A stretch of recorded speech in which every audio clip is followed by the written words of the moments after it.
Gimana kabarnya hari ini? Luar biasa. Iya, kita akan sama-sama mendengarkan firman Tuhan. Saya percaya bahwa yang Tuhan mau hari-hari ini dari hidup kita adalah kita ini melakukan kehendak Tuhan. Amin. Apa sih goalnya orang itu ke gereja? Kenapa kita datang setiap hari Minggu? Kenapa kita mendengar khotbah? Kenapa kita belajar firman? Sebenarnya cuma satu kan tujuannya. Tuhan mau supaya kita melakukan kehendaknya. Tidak ada yang lain. Ya Tuhan nggak menuntut kita tuh jadi Kristen. Wah kita hebat, doakan orang sembuh, mati bangkit. Ya lalu kita juga bernubuat hebat. Enggak, cuma satu sebenarnya yang Tuhan mau dan goal dari kekristenan itu adalah menjadi orang Kristen yang melakukan kehendak Tuhan. Ya itu aja ya, supaya kita ini melakukan kehendak Tuhan. Coba kita baca dulu bersama Matius pasal 21. Mari kita baca bersama. Ini memang panas sekali ya Bapak Ibu ya, nggak apa-apa ya, ini sudah mau kiamat, jadi nerakanya sudah mulai terbuka sedikit ya. Makanya siap-siap bertobatlah. Kita baca Matius 21 mulai ayat yang ke-28. Kita lihat bersama, kita baca secara bergantian ya. Ayat 21, Matius 21 ayat 28. Kita melihat ya apa kata firman Tuhan di sana. Kalau saudara sudah dapat kita baca ya, ada di sini 1, 2, 3 baca bersama. Ya, tetapi apakah pendapatmu tentang ini? Seorang mempunyai 2 anak laki-laki, ya. Ia pergi kepada anak yang sulung dan berkata, "Anakku, pergi dan bekerjalah hari ini dalam kebun anggur." Ayat yang berikutnya baca bersama. Jawab anak itu, "Baik Bapa," tetapi ia tidak pergi. Lalu orang itu pergi kepada anak yang kedua dan berkata demikian. Berkata demikian juga, dan anak itu menjawab, "Aku tidak mau." Tetapi kemudian ia menyesal lalu pergi juga. Ayat yang berikutnya baca bersama 1, 2, 3. Siapakah di antara kedua orang itu yang melakukan kehendak ayahnya? Jawab mereka, "Yang terakhir." Kata Yesus kepada mereka, "Aku berkata kepadamu, sesungguhnya pemungut-pemungut cukai dan perempuan-perempuan sundal akan mendahului kamu masuk ke dalam kerajaan Allah." Sampai di situ saja. Jadi ini sebuah perumpamaan yang diberikan oleh Tuhan Yesus. Dia ada seorang bapa, dia punya 2 anak, ya. Anak yang pertama, bapaknya bilang, "Nak, pergilah ke kebun anggur papa, ya, kerjakan kebun anggur itu." Lalu anak itu segera berkata, "Siap papa, oke, aku pergi." Tetapi Alkitab berkata sampai pada akhirnya dia tidak pergi. Lalu yang kedua, anak yang kedua, bapaknya pergi dengan perkataan yang sama. Dia bilang, "Nak, kamu pergi ke kebun anggurnya papa, bekerjalah di sana." Dan anak yang kedua bilang, "Aku tidak mau." Tapi ketika dia merenung, dia menyesal. Lalu dia bilang, aku akan pergi." Dan akhirnya anak yang kedua itu pergi dan dia bekerja di kebun anggur bapaknya. Lalu Yesus bertanya kepada mereka, "Menurut kalian, dari antara 2 orang anak ini manakah yang melakukan kehendak bapaknya?" Anak yang pertama yang langsung berkata, "Oke, saya pergi," tapi dia tidak pergi. Atau anak yang kedua yang berkata, "Aku tidak mau papa," tapi akhirnya dia pergi. Mereka menjawab, itu adalah anak yang kedua. Bapak Ibu, ini adalah gambaran dari kekristenan hari-hari ini. Banyak orang berkata ya ketika mendengar firman, yes ya, bahkan mungkin setiap hari Minggu kita duduk di gereja, kita mendengarkan firman. Ya, dan kita berkata yes, tapi waktu pulang kita lupakan firman itu, kita tidak melakukan apa-apa. Sebaliknya banyak orang yang mungkin kita lihat di luar sana, mereka nggak ke gereja, mereka hidup dalam dosa. Tapi ketika satu kali Tuhan memanggil mereka, mereka bertobat dan berkata, "Yes Tuhan, aku mau melakukan kehendak-Mu." Kira-kira yang mana yang diselamatkan? Yang duduk di gereja setiap hari Minggu tapi tidak melakukan apa-apa? Atau orang-orang yang ada di luar sana yang akhirnya berkata, ya Tuhan, aku mau bertobat dan aku mau melakukan kehendak-Mu. Yesus berkata kepada mereka, sesungguhnya aku berkata kepadamu, pemungut-pemungut cukai, perempuan-perempuan sundal akan mendahului kamu masuk ke dalam kerajaan Allah. Ayat ini keras bagi setiap kita harusnya ya, dan ini menjadi tamparan bagi kita. Jangan merasa cukup aman dengan engkau duduk di gereja setiap hari Minggu. Ya, jangan merasa cukup aman dengan kita menjadi orang Kristen. Mungkin kita pelayanan. Ya. Saya mau kasih tahu buat setiap kita di sini. Ya, saya lihat penari-penarinya hebat di sini, luar biasa. Tapi kalau engkau menari dan engkau tidak hidup dalam kekudusan, tidak ada apa-apa tarianmu itu bagi Tuhan. Cuma bikin kotor-kotor ibadah saja. Amin. Yang terpenting adalah hidup kita ini yang melayani Tuhan, hidup yang taat kepada firman, hidup yang taat melakukan firman. Ya, jangan bangga loh. Mungkin kita bangga, wah saya tiap minggu itu jadi penari loh di gereja. Maaf anak-anak muda, kalau engkau tidak hidup dalam kekudusan, maka percuma semua yang engkau lakukan tiap hari Minggu itu. Ya, mending engkau enggak usah pelayanan daripada banyak pukulan. Apa yang dimaksud ayat ini? Ya, lebih baik orang yang ada di luar sana, para pelacur, pemungut cukai yang menurut pandangan kita mereka berdosa. Tapi ketika mereka terima panggilan Tuhan, mereka bertobat lalu berkata, yes Tuhan, aku mau taat. Mereka menangis, mereka tersungkur. Daripada orang yang kelihatannya duduk di gereja begini, tapi yang kepahitan tetap kepahitan. Halo? Nggak usah angkat tangan. Ya, buat apa engkau duduk di gereja dengerin firman tiap hari, tapi yang kepahitan tetap kepahitan. Yang selingkuh tetap selingkuh, yang bersinah tetap bersinah. Ya, maaf. Engkau tidak menghormati Tuhan. Dan apakah Tuhan senang kayak begitu? Enggak, kita kayak anak yang nomor 1. Yang berkata kepada bapaknya, iya siap aku berangkat untuk garap kebun anggurmu. Tapi ternyata dia enggak berangkat, dia enggak melakukan apa-apa. Ya, sebaliknya anak yang langsung berontak berkata, enggak aku enggak mau. Tiba-tiba dia menyesal.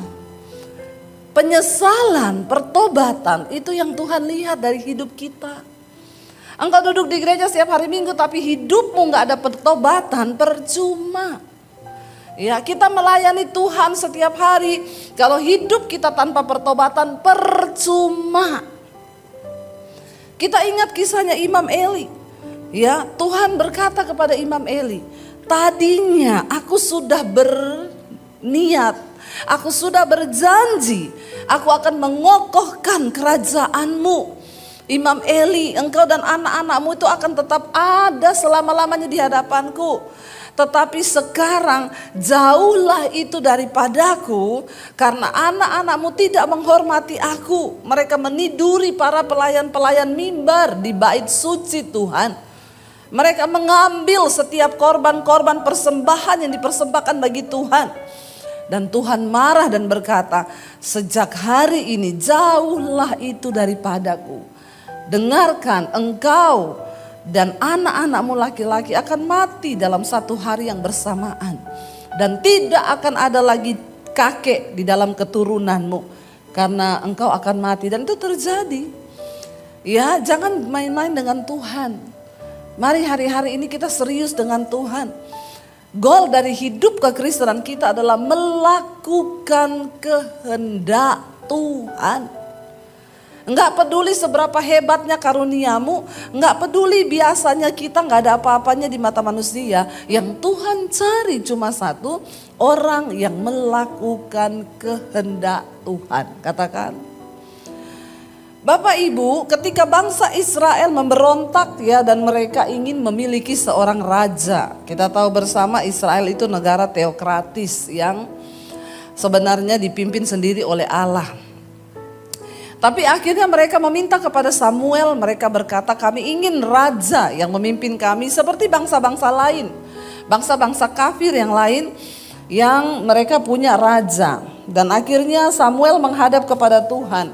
Samuel menjadi sedih. Tuhan berkata kepada Samuel, kamu tidak usah sedih karena bukan engkau yang mereka tolak, tapi aku yang ditolak oleh bangsa ini.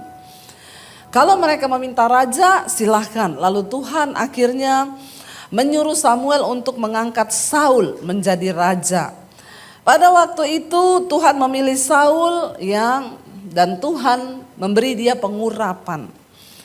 Saul diberikan pengurapan untuk menjadi raja atas Israel dan akhirnya Saul memimpin bangsa Israel.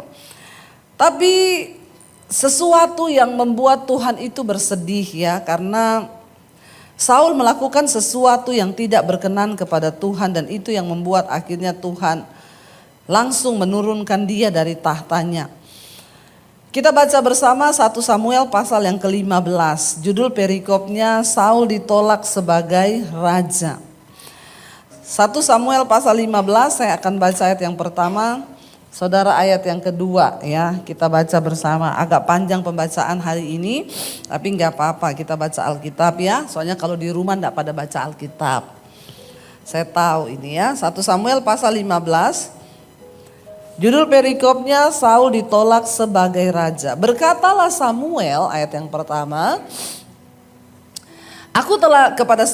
Berkatalah Samuel kepada Saul, aku telah diutus oleh Tuhan untuk mengurapi engkau menjadi raja atas Israel, umatnya. Oleh sebab itu dengarkanlah bunyi firman Tuhan. Ayat 2 baca saudara, 1, 2, 3. Beginilah.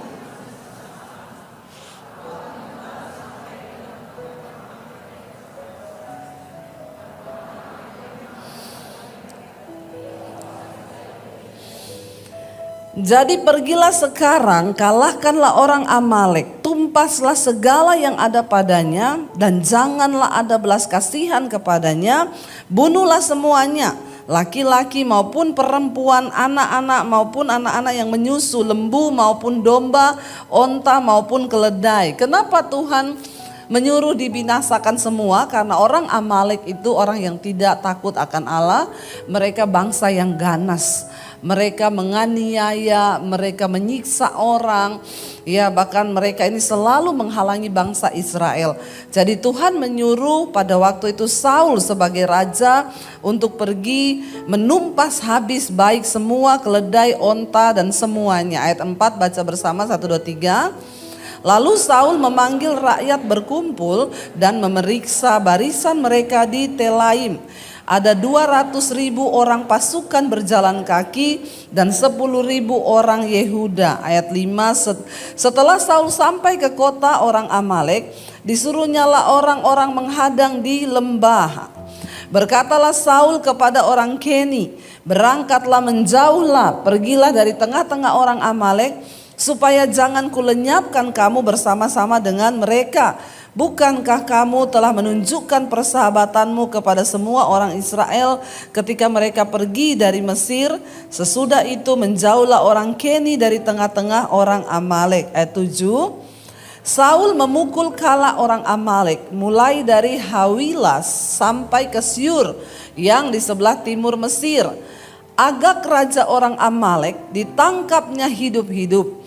Tetapi segenap rakyatnya ditumpasnya dengan mata pedang. Tetapi Saul dan rakyat itu menyelamatkan Agag dan kambing domba dan lembu-lembu yang terbaik dan tambun, pula anak domba dan segala yang berharga.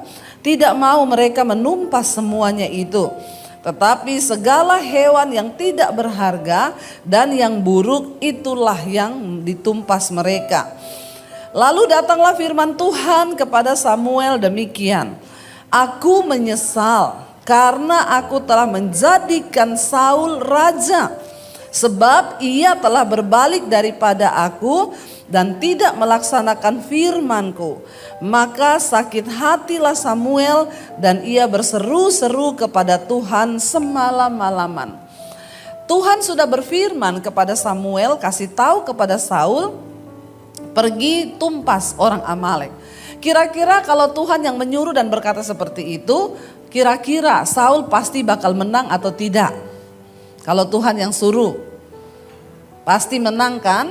Bapak Ibu, kalau Tuhan yang suruh kita, ya percayalah bahwa Tuhan yang menyertai, Tuhan yang mengurapi. Saya sering berkata kepada hamba-hamba Tuhan, kepada anak-anak Tuhan, ya saya ini dapat visi dari Tuhan Bu, mau bangun gereja. Kalau kamu mau bangun gereja, Tuhan yang suruh, ndak usah cari-cari dana kanan kiri, amin. Bingung juga ya kalau Tuhan yang suruh terus nyusahin orang, ya itu Tuhan yang suruh atau lu yang mau. Kalau Tuhan yang suruh maka pasti Tuhan yang menyediakan. Pasti ada jalannya, tidak usah kita coba tolong Tuhan. Orang Kristen sukanya banyak tolong Tuhan. Kalau Tuhan suruh ya jalan pakai iman. Ya saya suka ketawa kalau ketemu model-model hamba Tuhan, ya nanti datang ngaku-ngaku ngomong bawa suara Tuhan. Ya apalagi ada sekarang di Jakarta hamba Tuhan yang bernubuat, ketemu orang-orang kaya, dia bilang, "Bu, Tuhan menyuruh ibu memberkati saya." Siapa yang suruh? Tuhan. Saya pernah di telepon orang dulu gitu, "Ibu, tadi malam ibu khotbah di gereja saya kan, saya dapat suara Tuhan waktu ibu lagi khotbah. Tuhan bilang, ya hubungi Bu Debbie, hubungi Bu Debbie." Ya terus saya tanya, "Buat apa ya Bu?" "Jadi begini Bu, saya tuh kan ada utang 6 juta. Terus saya dengar suara Tuhan, langsung Tuhan suruh saya minta uang sama Ibu Debbie 6 juta. Saya bilang, "Oh makanya tadi malam juga saya dengar suara Tuhan, kenceng apa Bu?" Tuhan bilang, "Jangan dikasih, jangan dikasih." Bingung gak lu? Ngaku-ngaku bawa suara Tuhan, ya. Dia pikir cuma dia yang bisa dengar suara Tuhan, saya juga bisa dengar suara Tuhan. Ya, kalau Tuhan yang menyuruh maka pasti Tuhan yang menyertai, Tuhan yang memberi kemenangan. Waktu Tuhan menyuruh Saul maju, maka sudah pasti ya kemenangan itu akan diraih. Makanya Saul maju, tapi Tuhan berfirman, ya semua harus ditumpas, tidak boleh ada yang disisakan. Ketika Saul maju berperang, dia menumpas semua binatang kambing domba yang buruk, yang kurus, yang jelek ditumpas. Tapi yang tambun, yang gendut, kambing domba, yang seger, bahkan harta kekayaan yang lain tidak ditumpas. Lalu Tuhan berfirman kepada Samuel, "Saat itu juga aku menyesal." Jangan sampai dalam hidup kita ini Tuhan menyesal. Aku menyesal, Tuhan bilang sudah memberkati dia.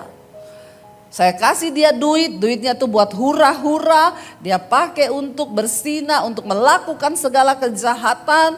Apapun yang Tuhan percayakan pada kita hari ini di tanganmu, itu bukan secara kebetulan, karena Tuhan punya rencana. Ya bukan hanya harta, termasuk kesehatan. Kalau Tuhan kasih engkau kesehatan, tubuhmu itu engkau pakai buat apa? Ya, saya kemarin ketemu seseorang waktu pelayanan di Morowali, ya dia cerita kepada kita beberapa di situ, "Bu, saya ini ya sering jatuh dalam dosa persinahan, kenajisan Bu. Ya tapi ya kalau di Morowali begini saya kuat sih, tapi kalau saya sudah pergi ke Jakarta, aduh sudah masuk di hotel. Ya aduh saya pengen lagi begitu." Jadi masih jatuh terus sampai sekarang. "Iya Bu." Ya. Saya cuma bilang hati-hati Pak, Tuhan beri engkau kesehatan, Tuhan beri engkau jabatan, Tuhan beri engkau berkat, itu bukan untuk engkau salah gunakan. Kalau Tuhan menyesal dengan semua itu, kau mati lagi di hotel sama perempuan telanjang masuk di koran. Orang kayak begini kan kita gak usah basa-basi lagi ya. Dia langsung takut, "Aduh Ibu jangan bernubuat." Ya, saya bilang ini saya tidak bernubuat, tapi saya mengingatkan ya, kalau Tuhan udah bosan dengan hidupmu, kau lagi di hotel sama perempuan, kau mati serangan jantung, jantungmu berhenti. Lalu keluar di surat kabar. Seumur hidup anak cucumu akan ingat itu. Langsung dia takut. Ya, lalu dia bilang, "Doakan saya Ibu." Ya doa sih nangis-nangis, nggak tahu ya tobat atau tidak. Karena kan banyak orang begitu ya, kumat, sukanya kumat. Tapi setidaknya ya kita sudah menyampaikan, hati-hati Bapak Ibu. Tuhan akhirnya menyesal. Kenapa? Cuma satu, Saul ini tidak melakukan kehendak Tuhan. Tuhan bilang maju, tumpas semua. Lalu alasannya Saul apa, saudara? Lalu Samuel bangun, ayat yang ke-12, Samuel bangun pagi-pagi untuk bertemu dengan Saul. Tetapi diberitahukanlah kepada Samuel demikian, Saul telah ke Karmel tadi dan telah didirikannya baginya suatu tanda peringatan. Kemudian ia balik dan mengambil jurusan ke Gilgal. Ayat yang ke-13, ketika Samuel sampai kepada Saul, berkatalah Saul kepadanya, diberkatilah kiranya engkau oleh Tuhan. Aku telah melaksanakan firman Tuhan. Kalau disuruh melakukan firman itu jangan setengah. Ya, jangan Injil separoh. Banyak orang Kristen tuh sekarang ambil yang separohnya aja. Ya, pasti Tuhan memberkati engkau, pasti Tuhan, ya ada yang bilang gini, ada hamba Tuhan bilang gini, saudara jangan sedih sebab Tuhan Yesus ada di pihak kita orang berdosa. Lalu orang-orang berdosa senang berkata yes, jadi kita mau hidup dalam persinahan, kita mau hidup dalam apa, Yesus di pihak kita. Saya komen di sana, tambahin di pihak orang berdosa yang mau bertobat. Kalau kamu gak mau bertobat ya binasa. Jangan ambil firman tuh sepotong-sepotong. Ya, mintalah apa saja engkau kehendaki, maka Tuhan pasti akan memberikannya. Ayat di depannya, jadi kalau engkau tinggal di dalamku dan firmanku tinggal di dalammu, maka mintalah apa saja Tuhan akan memberikan. Tapi syaratnya tinggal di dalamku dan firmanku ada di dalam kamu. Maka mintalah apa saja, itu baru ada terusannya. Alkitab firman Tuhan itu selalu ada sebab dan akibat. Ya, Saul berkata dengan pede, siap, aku sudah melakukan firman. Dia sudah melakukan firman yang mana? Yang Tuhan suruh, majulah, tumpaslah orang Amalek, berperanglah. Tapi yang belakangnya Tuhan bilang, tumpas habis, jangan ada yang disisakan, itu dia tidak lakukan. Kalau hari ini kita dipanggil oleh Tuhan untuk menjadi orang percaya, jangan setengah-setengah jadi orang Kristen. Ya, engkau jadi orang Kristen total semuanya. Tuhan suruh mengampuni, ampuni. Jangan kau bilang, gak bisa Tuhan tuh terlalu sakit. Kalau soal perpuluhan sih saya taat ya. Tapi soal mengampuni, aduh tunggu dulu ya. Gak ada Tuhan begitu. Engkau taat 100%. Supaya jangan seperti Saul, dia berkata kepada Samuel dengan pedenya, ya aku sudah melaksanakan firman Tuhan, ayat 14.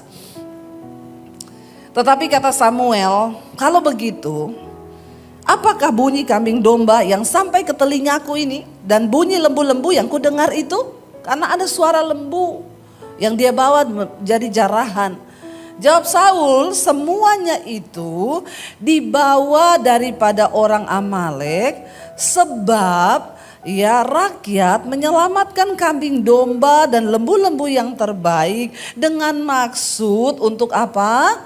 Mempersembahkan korban kepada Tuhan Allahmu, tetapi selebihnya kami tumpas. Ini Saul ini kurang ajar, saudara. Sudah salah pakai alasan lagi. Kenapa kami ambil itu kambing domba, untuk apa? Kami mau persembahkan korban. Alasannya rohani sekali ya.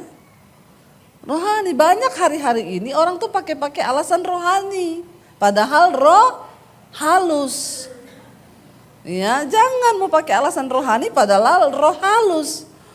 Ya, hati-hati. Nggak ada. Ada ibu-ibu datang sama saya, Bu, suami saya selingkuh sama janda.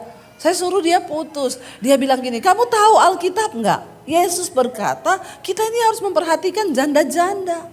Mengasihi janda-janda. Ya, saya bilang, oh luar biasa. Nanti kalau saya tinggalin dia, siapa yang kasih makan dia sama anaknya? Berarti kamu tuh enggak punya kasih. Saya bilang sama ibu itu, bilang sama suamimu, mengasihi janda-janda tua, bukan janda. Mengasihi janda tua itu ibadah, mengasihi janda muda itu nafsu. hati-hati. Ya pakai ayat lagi ngomong begitu. Hati-hati loh ya, bertobat. Sering kali kita pakai alasan-alasan yang kelihatannya rohani untuk membela diri. Tapi Tuhan tahu niat di dalam hati yang paling dalam.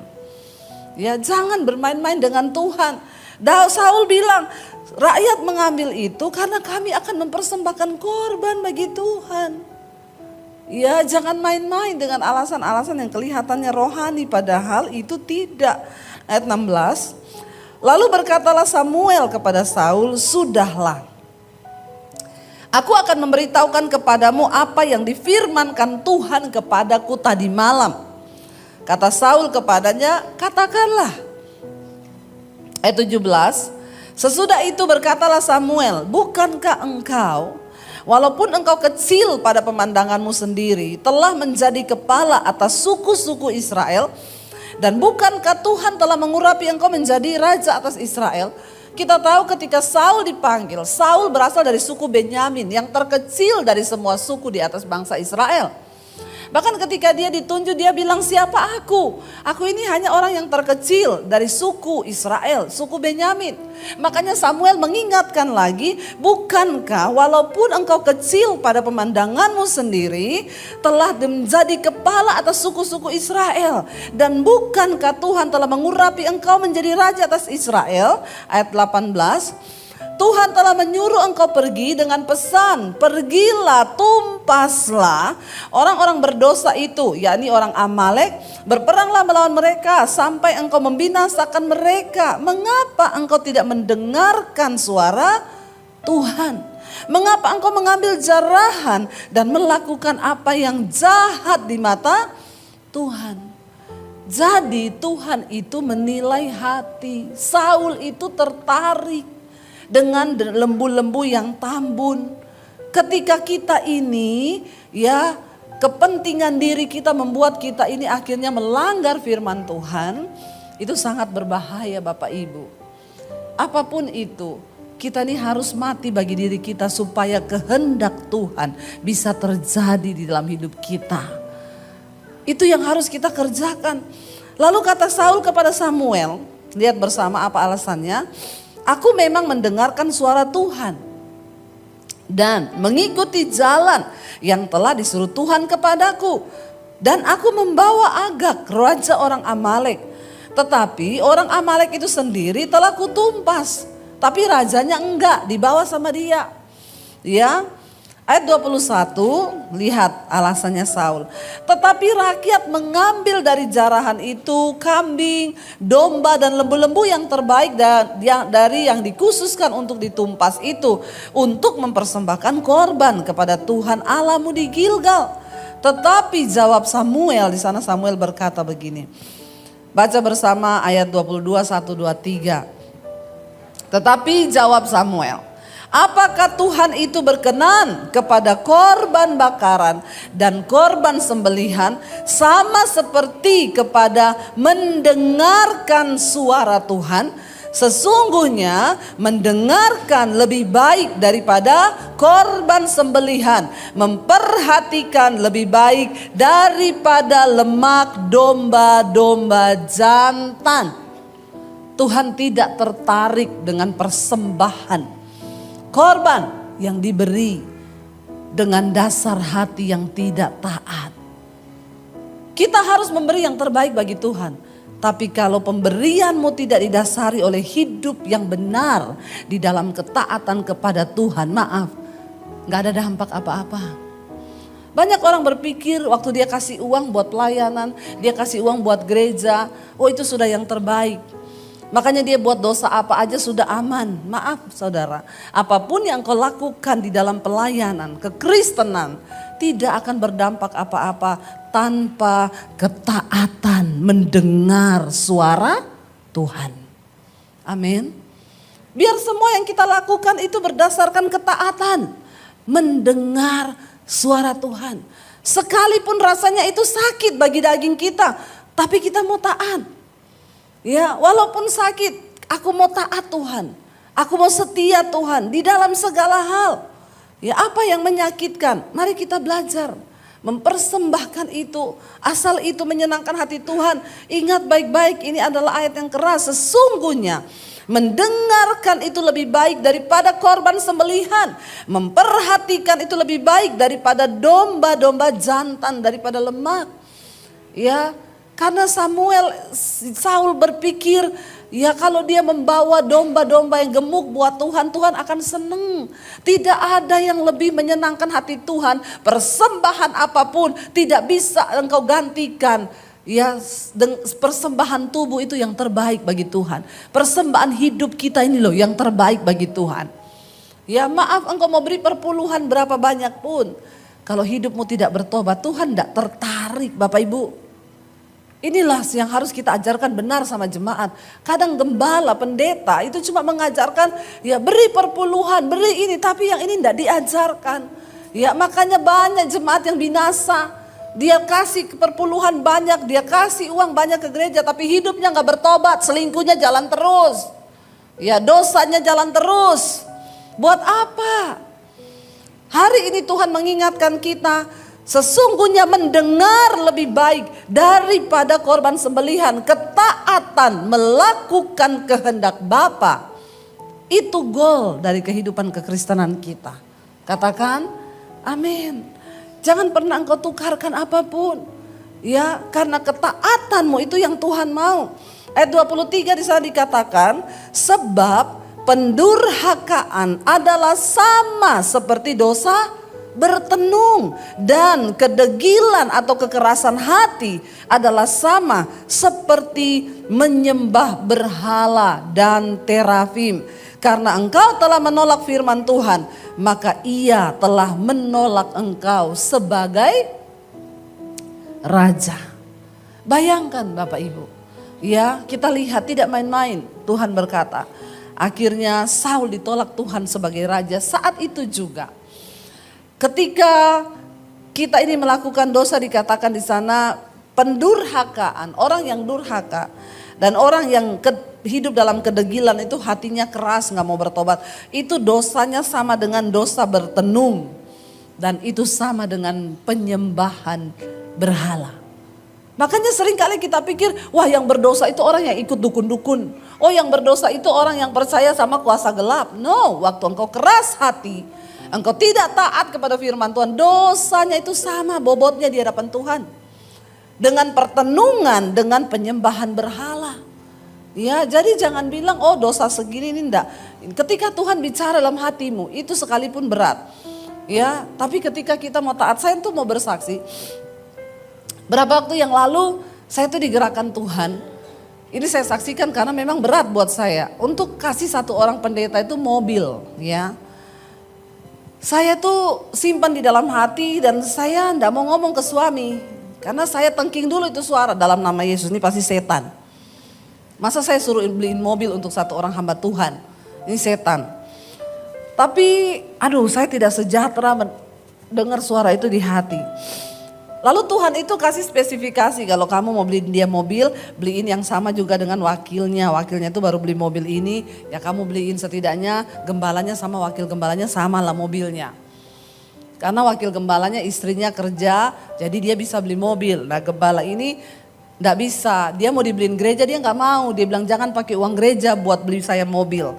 Jadi ya saya simpan sendiri. Lama-lama tidak tenang saya dengan suara itu. Saya bilang sama suami, saya bilang gini, Tuhan tolak ukurnya suami saya. Suami saya itu bukan pelit tapi agak perhitungan.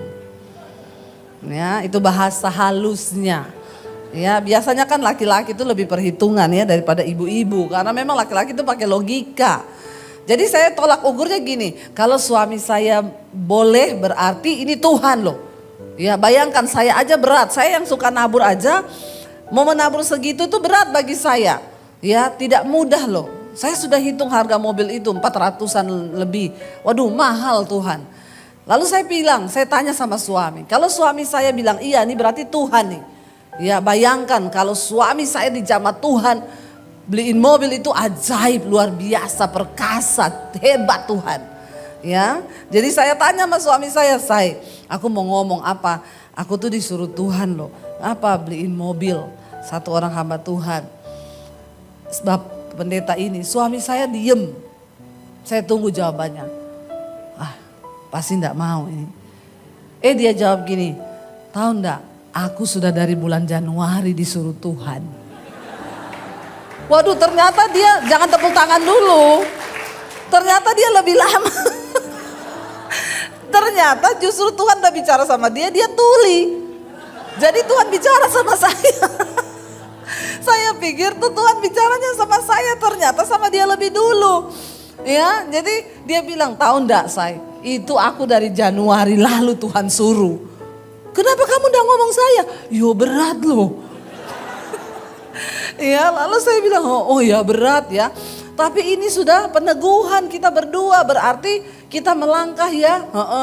Ya udah siap ya. Mobilnya ini, dia juga sepakat, iya, ya udah mobilnya itu. Jadi sikap hati saya itu sudah rela kehilangan uang 400 juta sekian. Satu saat saya bilang gini, karena waktu itu kita lagi pelayanan seminar, saya bilang sama suami saya, nanti pulang dari seminar ini kita urus ya. Kita beli di dealer, kita suruh orang kirim. Waktu itu saya lagi pelayanan, kita punya grup pelayanan, pendetanya itu kita kirimin foto, kita lagi makan enak gini. Ya dia kirimin foto, lagi makan McD di pinggir jalan. Terus kita tanya, kenapa Pak, kok bisa duduk di pinggir jalan? Mobil saya mogok. Saya sama suami saya semakin merasa berdosa. Karena kita say, mobilnya mogok loh. Harusnya kita sudah beliin loh. Ya. Terus saya itu nyeletuk aja di situ. Ada satu teman pengusaha, saya bilang, Pak, ya, lihat nih pendeta Pak, mobilnya mogok Pak. Tuhan ini lagi suruh saya loh beli mobil buat dia. Bapak mau ikut nggak? Dia langsung ngomong, oke Bu, kita paruan ya. Puji Tuhan. Tapi Tuhan udah lihat loh, hati saya dan suami sudah sepakat loh, ya kita relain ya uang segitu. Bapak Ibu, ya saya percuma khotbah kemana-mana, KKR orang dilawat Tuhan. Kalau mendengar yang begitu-begitu itu saya enggak taat sama Tuhan. Maka hilanglah semua itu yang saya lakukan. Mendengar itu lebih baik daripada mempersembahkan korban atau jadwal kegiatan pelayananmu yang penuh. Jadi saya belajar dari situ, ya saya bilang aduh Tuhan ya, dan memang ternyata pendeta itu lagi bergumul, dia bilang kalau untuk beli ya pakai uang gereja saya tidak mau. Tapi kalau untuk nabung juga dengan uang saya memang belum mungkin hari ini. Dan ya itu ternyata jawaban doa buat dia. Ya, dan saya melihat ketika kita ini hatinya rela, sebenarnya Tuhan tuh cuma mau lihat kerelaan hatimu. Sebenarnya Tuhan udah tahu kan kamu gak bakal keluar segitu banyak. Nanti aku kasih ketemu orang, nanti dia separuh, tapi hatimu rela enggak. Jadi ketika kita rela, ya saya bilang aduh Tuhan ya ternyata Bapak Ibu tahu setelah kami menabur itu, tidak lama sebulan berikutnya kami menuai berlipat kali ganda daripada itu.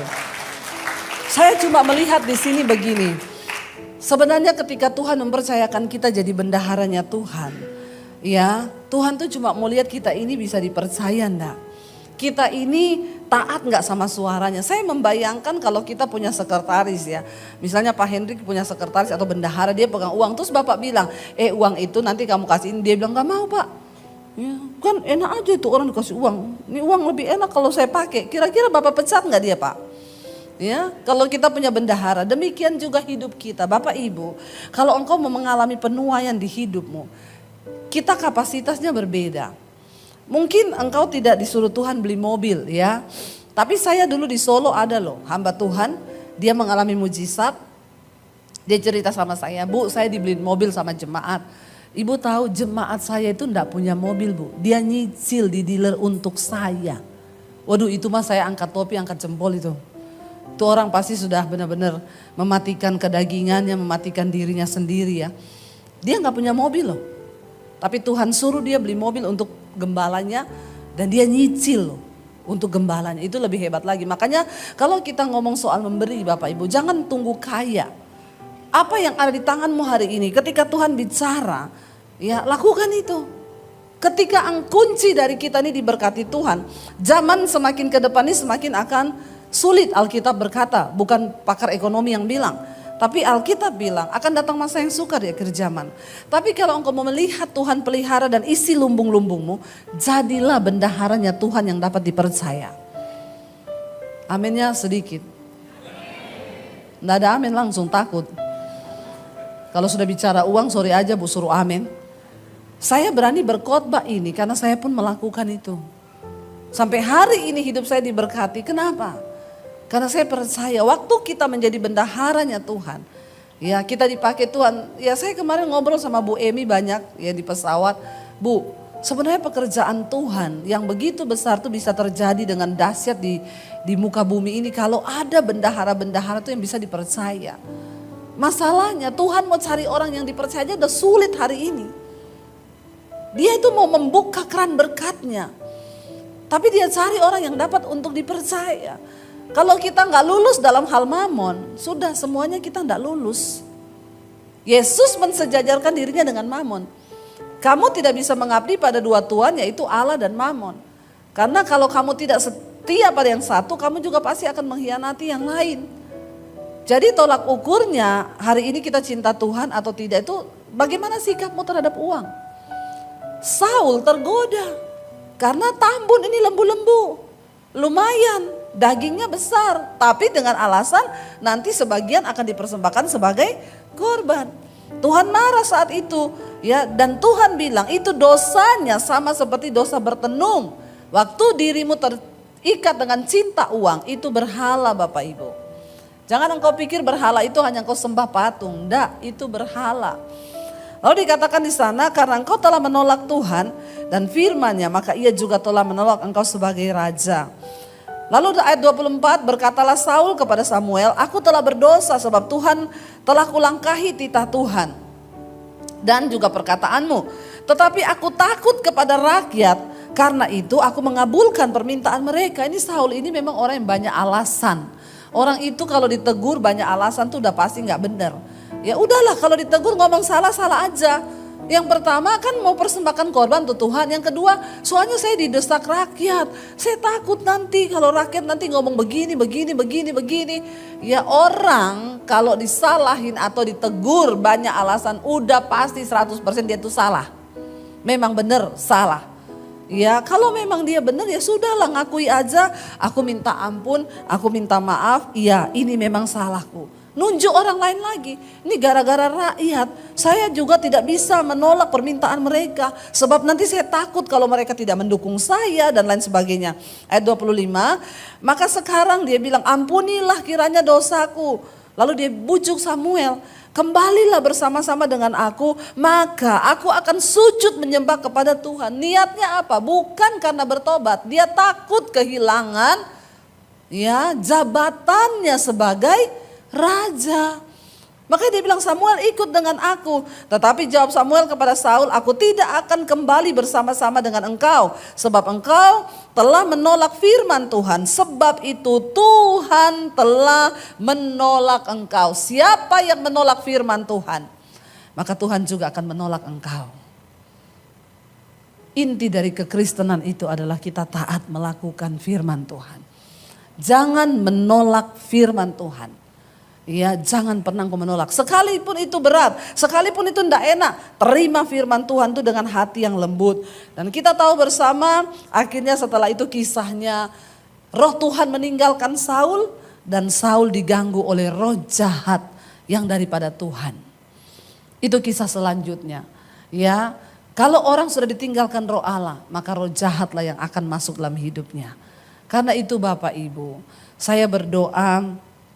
Saya minta suami saya untuk bisa main, ya biar suami saya aja kita akan sama-sama menyembah Tuhan. Bapak Ibu kita ini adalah milik Kristus. Kita kepunyaan Tuhan, biar kita mau berkata hari ini Tuhan. Kami mau belajar mati untuk diri kami sendiri supaya kehendak Tuhan itu terjadi. Kita mau bilang di hadapan Tuhan sebab aku ini milik-Mu Tuhan.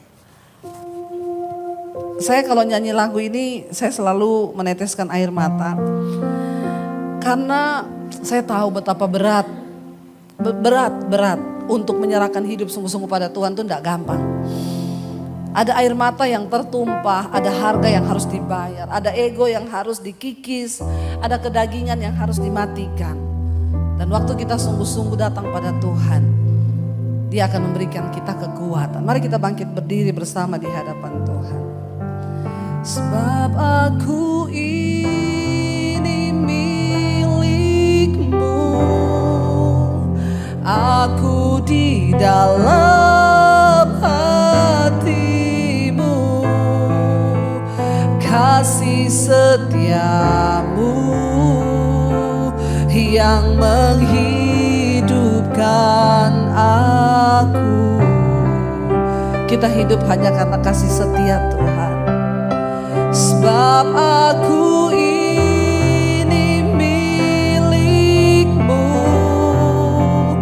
tak ku pertahankan hidupku, biar kehendak-Mu kerjakanlah dalamku. Lebih lagi katakan di hadapan Tuhan, angkat tanganmu. Sebab aku ini milik-Mu, aku di dalam hati-Mu, kasih setia-Mu yang menghidupkan aku. Katakan dengan hati di hadapan Tuhan.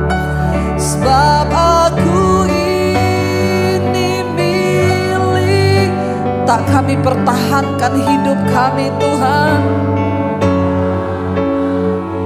supaya kehendak-Mu Engkau kerjakan di dalam hidup kami. Kerjakanlah dalamku. Lebih lagi angkat tanganmu, katakan ini hidup kami Tuhan. Sebab aku ini milik-Mu, aku di dalam hati-Mu Tuhan. Biar kami sungguh-sungguh ada di dalam hati Tuhan. Kasih setia-Mu yang menghidupkan aku. Sebab kami milik-Mu Tuhan. Sebab aku ini milik-Mu, tak kami pertahankan.